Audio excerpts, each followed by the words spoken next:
Mr. President, before I begin, I would like to take a moment to honor Congressman John Lewis, who died on Friday. A leader of the civil rights movement, he was one of the 13 original Freedom Riders and an organizer of the 1963 March on Washington. He was a man of conscience, conviction, and supreme courage. When you see something that is not right, not fair, not just, you have to speak up. You have to do something, he would say. Well, Mr. President, John Lewis did something. Confronted by the great sin of segregation, John Lewis put himself front and center in the fight. He organized sit-ins. He led demonstrations. He marched for freedom. And he paid for his convictions with his blood. A man who espoused nonviolence, he suffered incredible brutality at the hands of both police officers and civilian mobs. He was attacked and beaten an untold number of times. During a march in Selma, Alabama, on the day that lives in infamy, a police officer fractured John Lewis's skull, leaving him with a scar that he carried to the end of his life. Yet John Lewis was unbowed. No matter how many times he was attacked or what he suffered, he got up again and he rejoined the fight. His death, Mr. President, is a great loss. But John Lewis will live on in the annals of American heroes. May we all have his courage in fighting for the right. Mr. President, so far Congress has provided $2.4 trillion to fight the coronavirus. Over the past couple of months here in the Senate, we've been closely tracking the implementation of this money and working with the administration on disbursement. In June alone, we held 30 hearings in the Senate on COVID-related issues. All of this has helped us identify the priorities that need to shape our next bill, which we're hoping to pass in the next couple of weeks. And those priorities are kids, jobs, and health care. First, kids. Getting kids back in school safely needs to be a priority. Being able to attend school in person is important for students' academic development and for their social and emotional well-being. The American Academy of Pediatrics has stated, and I quote, "All policy considerations for the coming school year should start with a goal of having students physically present in school," end quote. Now, not every school may be able to fully reopen this fall, but we need to make sure that those schools that can reopen have the resources that they need to reopen safely. That's why the legislation that Republicans are drafting here in the Senate will provide more than $100 billion to help schools ensure they have what they need to safely welcome students back to class. Well, our first priority is getting kids back to school, or I should say, in getting kids back to school is ensuring their academic and social well-being. Getting students back in schools is also important for families' economic health. There are a lot of parents in this country who can't afford to have one parent stay home to homeschool. And we need to ensure that those parents have access to schools and childcare wherever possible so that they can keep or return to their jobs. Enabling Americans to return to work is key to our economic recovery.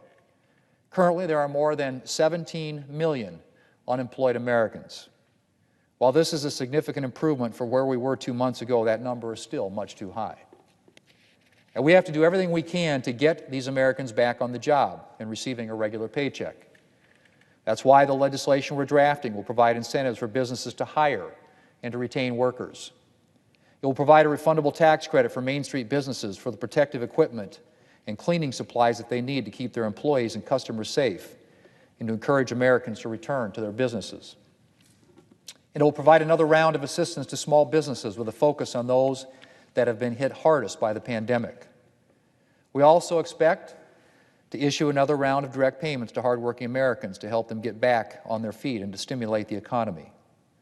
The third bucket of our coronavirus response is, of course, health care. We have to keep ensuring our healthcare professionals have the resources needed to treat patients, develop new treatments, and to find a vaccine to tame this virus once and for all. And the coronavirus legislation that we're drafting will address all three of those priorities. Our legislation will also include another important priority that will protect jobs, schools, businesses, and healthcare workers, and that is liability protections.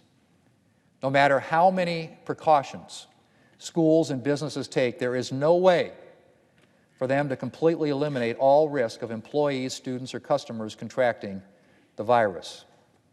But an army of trial lawyers is waiting to levy lawsuits against even the most careful schools and businesses. Mr. President, there is absolutely no question that schools and businesses should be liable for gross negligence or for intentional misconduct. But businesses and schools that are taking every reasonable precaution to protect employees and students should not have to worry about facing lawsuits for virus transmission that they could not have prevented. And healthcare workers giving their all on the front lines to treat coronavirus patients should not have to worry that their efforts will be rewarded with lawsuits. Mr. President, I would like to think that we can put a bipartisan bill together and get it to the President's desk in the next couple of weeks. Republicans are ready and willing to work with Democrats to get this done. We will introduce our draft shortly and be ready to negotiate with Democrats to arrive at a final bill, the same process that we followed with the CARES Act, our largest coronavirus relief bill to date. But this will only work if Democrats are willing to come to the table and negotiate a reasonable bill. My Democrat colleagues sometimes behave as if government money is drawn from a magical pot of gold that will never run out. But it's not. It's not. Every dollar of the coronavirus funding that we provided so far has been borrowed money. And every dollar we appropriate in the Phase 4 bill we're drafting will likely be borrowed money as well. Now, it can be argued, Mr. President, that it's money that we need to borrow. But we need to remember that it is borrowed money and that the bill for that money will eventually come due. The more we drive up our debt, the greater the threat to the health of our economy, not to mention to the economic future of today's younger workers. We have an obligation to them to limit our borrowing to what is absolutely necessary to fight the virus.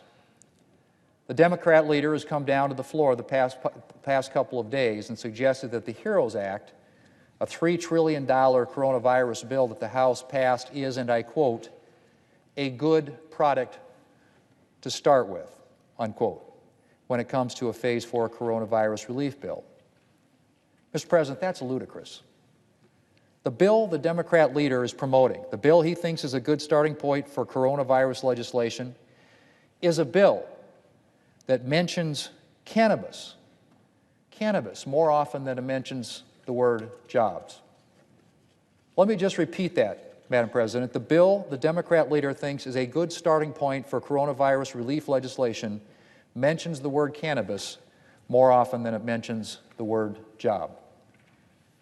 While the Democrat leader is certainly welcome to disagree with me, I don't think diversity studies in the cannabis industry have a major role to play in defeating this virus or getting Americans back to work. Nor does federalizing election law, another priority the Democrats included in their bill. Madam President, despite its $3 trillion price tag, the bill the Democrat leader is endorsing fails to meet one of the most basic requirements of any coronavirus relief bill, and that's providing a meaningful plan for getting Americans back to work. And it's disappointing to hear the Democrat leader promoting such an unserious piece of legislation at a time when we should be devoting all of our efforts to getting a bipartisan bill to the President.